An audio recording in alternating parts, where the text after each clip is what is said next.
So I went to my favourite bookstore in the country again, Bookmarks in London. Please, please, please go check them out. This is not sponsored, but I want more people to go there.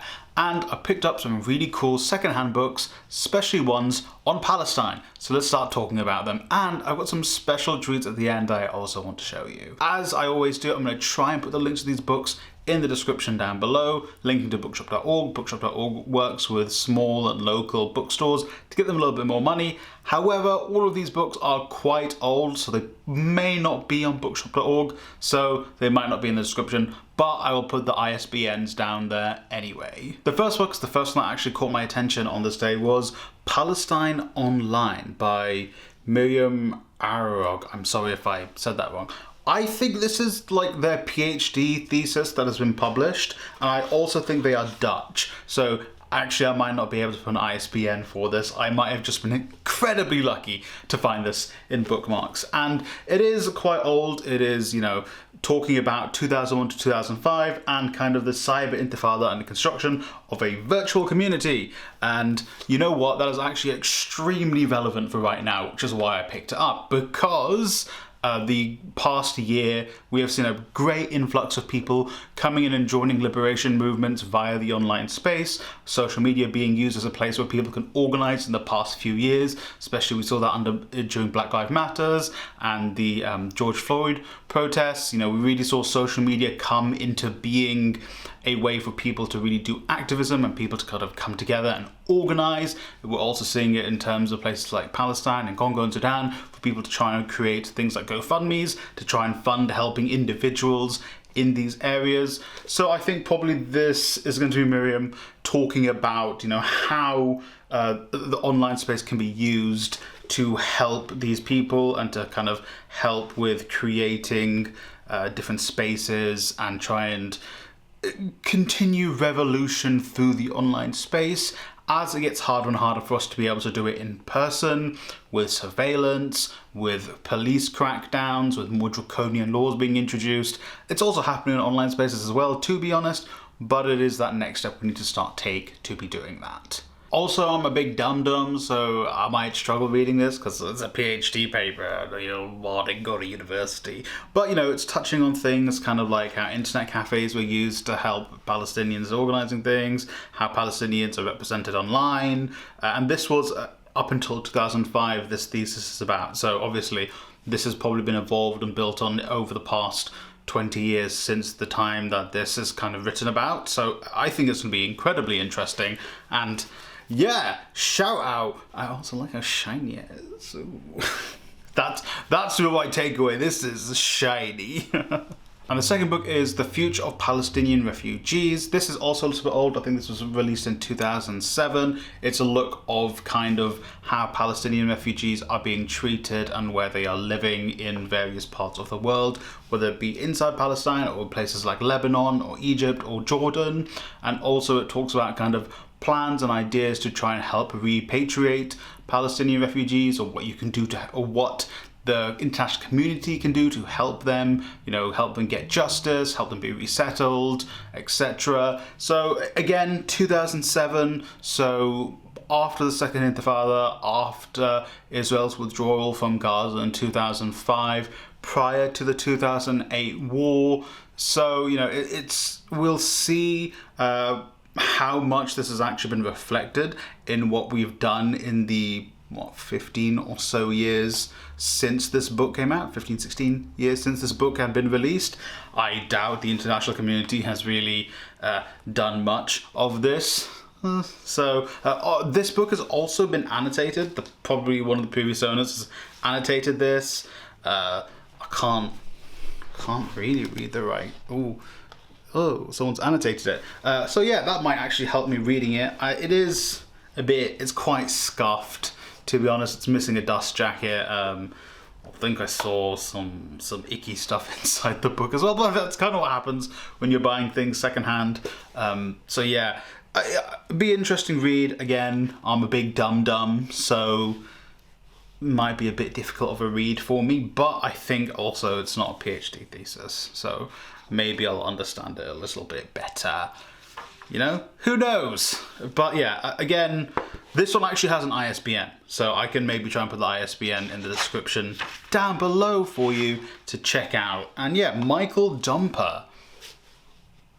Let's see what this book is like.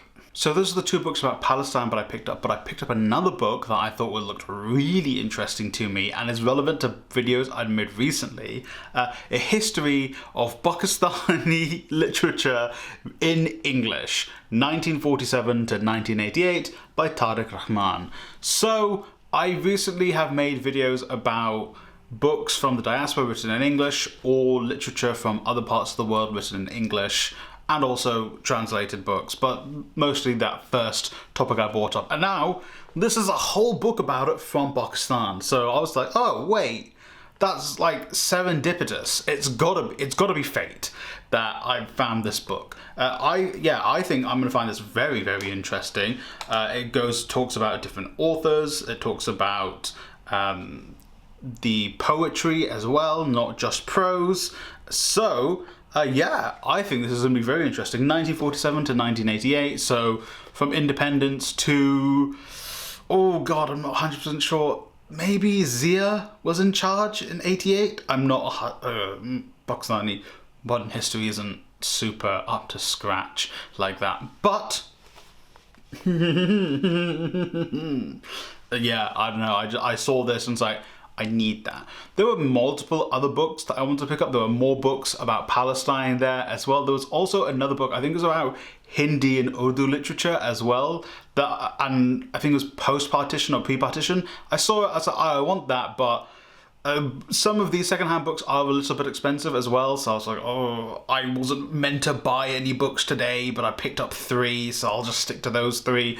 But honestly, secondhand bookstores, I could just be in there all day. I could just pick up a ton of books that I want to read from them. And also they're secondhand, so you know, it's better for the environment. You're supporting these independent booksellers, which is awesome as well. And you know, eventually I want my own bookstore, which is going to have a secondhand section or be a secondhand bookstore so that you guys can come and buy books from me.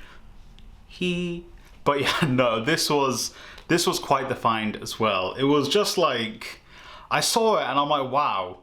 Where were you like 3 weeks ago when I released that video? I would have loved to have this book on me. And time for the special surprise. So these aren't books, but there is an Oxfam store right next to Bookmarks, I think across the road literally. And I picked up a James Brown CD, Sex Machine and Other Soul Classics. And the second one, which was the biggest surprise, was I picked up this Bollywood soundtrack, well, 2 Bollywood soundtracks of Dil Se and Pyata Hona Hita.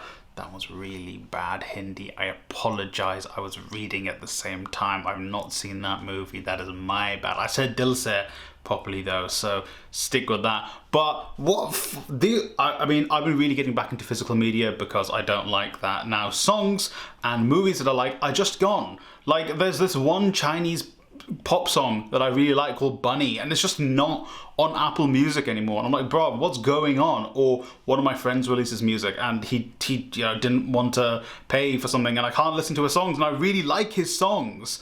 I might talk to him and ask him to release a physical CD of his songs. Check out Buku Hana over here. Banger, love his music. Great guy as well. But yeah, so physical media's back in, gang. Pick up your CDs, go to secondhand bookstores, go to charity shops and pick up CDs and vinyls and cassettes. Even physical photo. This actually doesn't work. This is a prop.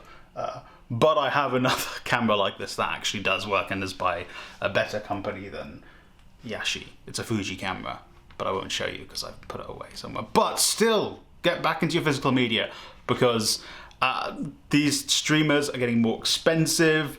They're spreading off into smaller groups. It is harder to get the movies you want online without having to pirate. So like, get more physical media, get back into physical media. I mean, my goal is to get back into doing more physical media and getting more physical media. But yeah, that was a bit of a tangent, but I wanted to show these off because and they're gifted, so I can take it off my taxes. But I didn't get a receipt, so I don't think I can do that. but that was my secondhand book and CD haul. Let me know in the comments down below if you've read any of these. Well, maybe you've read them, or if you know, you want to listen to some Dil Se as well. But yeah, thank you for watching. Like, subscribe, share the video with a friend or family member, and hey, I hope you read a great book today and listen to a great CD today.